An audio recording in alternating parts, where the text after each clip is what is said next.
3 யோவான் 2 மிக முக்கியமான ஒரு தேவனுடைய வசனம். அல்லேலூயா.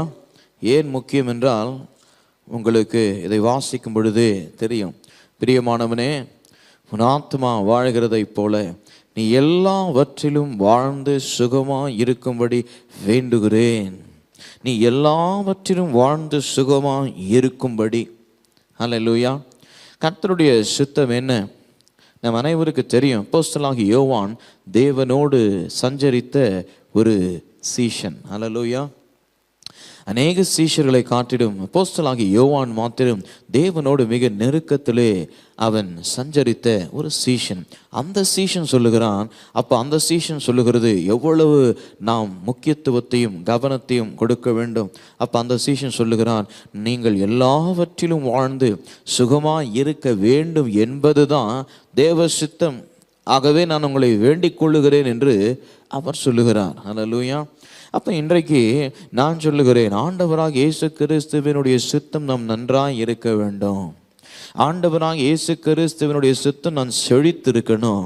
ஆண்டவராக இயேசு கிறிஸ்துவினுடைய சித்தம் நான் நலமாக இருக்கணும். ஆண்டவராக இயேசு கிறிஸ்துவனுடைய சித்தம் நான் ஒரு குறையன்றி நான் வாழணும். இதுதான் ஆண்டவராக இயேசுவினுடைய சித்தமாக இருக்கிறது. அல்லேலூயா. இந்த சித்தத்தை அறிந்து கொள்ளாமல் நீங்கள் ஆசீர்வதிக்கப்பட முடியாது. தேவனுடைய பரிபூரண சித்தத்தை நீங்கள் விளங்கி கொள்ளாமல் ஆசீர்வாதத்தை பெற முடியாது. சொல்லுங்க, என் தேவனுடைய சித்தத்தை நான் உறுதியாய் அறிந்து கொள்ளாம என்னால் ஆசீர்வதிக்கப்பட முடியாது. பாருங்க, உறுதி தேவை. தேவ சித்தத்தை உறுதியாக நிச்சயமாக நான் அறிந்து கொள்ள வேண்டும். I have to be definite about the will of God. Hallelujah. ஆமென். ஸ்கூலில் 10வது வகுப்பு முடிக்கிறோம். 10வது வகுப்பு முடித்த உடனே என்ன கேட்குறாங்க,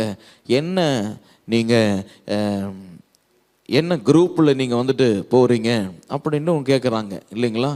நீங்கள் ஏதாவது ஒரு குரூப்பை சொல்லி தான் ஆகணும். You have to be definite இல்லையா? நீங்கள் சயின்ஸ் குரூப்பில் போகணுமா, காமர்ஸில் போகணுமா, எதில் போகணும் என்று நீங்கள் தீர்மானிக்கணும் இல்லையா? If you are not definite you cannot continue. Without definite, நான் இதுவும் படிச்சுக்கிறேன் அதுவும் படிச்சுக்கிறேன், கொஞ்சம் சயின்ஸும் படிச்சுக்கிறேன், கொஞ்சம் காமர்ஸும் படிச்சுக்கிறேன், எல்லாம் நல்லது தானே வாழ்க்கைக்கு என்று சொல்லி நீங்கள் அப்படி படிச்சிங்கன்னா நீங்கள் பாஸ் ஆக முடியாது. அப்படி உங்களை ஏற்றுக்கொள்ளவே மாட்டாங்க இல்லையா? அப்போ you have to fix your stream in which you will flow. You have to fix your stream in which you will travel. Hallelujah. கர்த்தருடைய நாமத்திற்கு மகிமை உண்டாகட்டும். அப்போது நான் ஒரு காரியத்தை சொல்கிறேன், நீங்கள் இன்றைக்கு தீர்மானிக்கணும். ஆமென். கர்த்தருடைய சித்தம் எது கர்த்தருடைய சித்தம் இல்லை? ஏழையாக இருக்கிறது கர்த்தர் சித்தமா? பணக்காரனாக இருக்கிறது கர்த்தர் சித்தமா? தரித்திரத்தில் இருக்கிறது கர்த்தருடைய சித்தமா? ஐஸ்வர்யமாக இருக்கிறது கர்த்தருடைய சித்தமா? எலியா சொன்னான், நீ தேவனை சேவிக்க போகிறியா இல்லை நீ எதை சேவிக்க போகிற? தீர்மானம் பண்ணுன்றார். You decide today whether you serve God or you don't serve him. Decide today. அதே போல் இன்றைக்கு நீ தீர்மானம் பண்ணு, கர்த்தருடைய ஐஸ்வர்யத்தில் நீ வாழ போகிறாயா அல்லது கர்த்தருடைய ஐஸ்வர்யத்தை விட்டுட்டு நீ தரித்திரத்தில் வாழ்ந்து கொண்டு உன்னையே தேற்றிக் கொண்டு இருக்க போகிறாய்? You decide yourself. அப்போ to decide what do I need? What is the foundation for my decision? What is the foundation upon which I can ground myself is the word of God. Hallelujah. Without the word of God I cannot ground. I do not have a grounding to stand. Hallelujah. ஏதோ ஒன்று நான் யோசனை பண்ணிக்கினேன், ஏதோ நான் ஒன்று கற்பனை பண்ணிக்கிட்டு இருக்க முடியாது. பாருங்க, எனக்கு ஒரு நிலையான ஒரு நிலம் வேண்டும். Hallelujah. நான் எப்படி இன்றைக்கு நிறைய பேர் ரெண்டட் ப்ராப்பர்ட்டியில் இருக்கிறது அவங்களுக்கு விருப்பம் கிடையாது. எத்தனை பேர் நீங்கள் பாருங்கள், சொந்த வீட்டில் தான் இருக்கணும்னு ஆசைப்படுவாங்க. சூழ்நிலை வாடகை வீட்டில் இருக்கிறாங்க, ஆனால் அவங்களுடைய விருப்பம் சொந்த வீடு. நிலத்தை வாங்கியிருப்பாங்க, அதை கட்டுறதுக்கு பணத்தை ரெடி பண்ணிட்டு இருப்பாங்க, இல்லை லோனை ஆயத்தப்படுத்துவாங்க, எல்லாம் பார்த்து வாங்கி கட்டிடணும் அவங்களுக்கு. ஏன்? சொந்த நிலத்தில் இருக்கிறது தான் எல்லாருக்கும் பிரியமானது. அதே போல் கர்த்தர் சொல்கிறாரு, இந்த வசனம் என்ற அந்த உறுதியான நிலத்தில் நிற்கணும். ரெண்டட்னா என்ன? அப்பப்போ ஒன்று யோசிச்சுக்கிட்டு நம்ம வாழ்ந்து கொண்டு இருக்கக்கூடாது. அல்லேலூயா. அப்போது இன்றைக்கு நான் சொல்லுகிறேன், how do you find your ground in the word of God? அப்போ வேத வசனம் நமக்கு தெளிவாக சொல்லுகிறது, ஒரு நிலத்தை நமக்கு கொடுக்கிறது. சொல்லுங்க, ஒரு நிலத்தை கொடுக்கிறது. The word of God gives me a ground, hallelujah, upon which I can believe the prosperity what God has desired, which I can have in my life. Amen. சிலுவையின் மூலமாக தேவன் எல்லாவற்றையும் சம்பாதித்து கொடுத்துட்டாரு. பாருங்க, பாவ மன்னிப்பு சம்பாதித்து கொடுத்துட்டாரு, சுகத்தை சம்பாதித்து கொடுத்துட்டாரு. அதை நிறைய பார்த்துட்டோம். இப்போ என்ன பார்த்து கொண்டு இருக்கிறோம்? இந்த 4வது பிரசங்கத்தில் எனக்கு ஐஸ்வர்யத்தையும் சிலுவையிலே தேவன் சம்பாதித்து கொடுத்துட்டாரு. நல்ல கவனிங்க, எனக்கு ஐஸ்வர்யத்தை தேவன் சிலுவையிலே சம்பாதித்து கொடுத்துட்டாரு. ஆமென். அந்த ஐஸ்வர்யத்தை நான் இப்பொழுது சுதந்திரிக்கணும். என்ன பண்ணணும்? அதை தான் பேசிட்டு இருக்கிறேன். எனக்கு ஒரு கிரவுண்டு தேவை. அந்த கிரவுண்டில் நான் நிற்கணும், அந்த கிரவுண்டில் நான் விசுவாசிக்கணும், அங்கே நான் விதைக்கணும், அங்கே நான் நிலைக்கணும், அங்கே நான் நம்பணும், அங்கே நான் தாபரித்திருக்கணும். என்ன அந்த கிரவுண்டு சொல்லுங்க? இந்த வசனம்லாம் கிரவுண்டு தான்.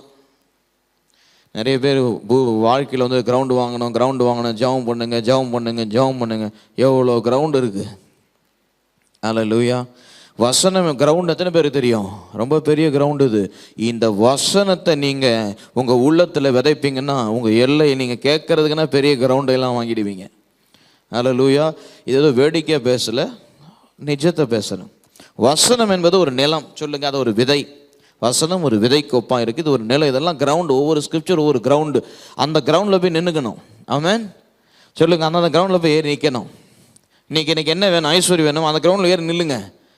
நாளைக்கு என்ன வேணும் உங்களுக்கு? உங்களுடைய வாழ்க்கையில் என்ன போராட்டத்திற்கு என்ன வேணும்? உங்களுக்கு ஒரு பலவீனமோ அந்த கிரவுண்டுக்கு போங்க, அங்கேயே நிற்கணும்.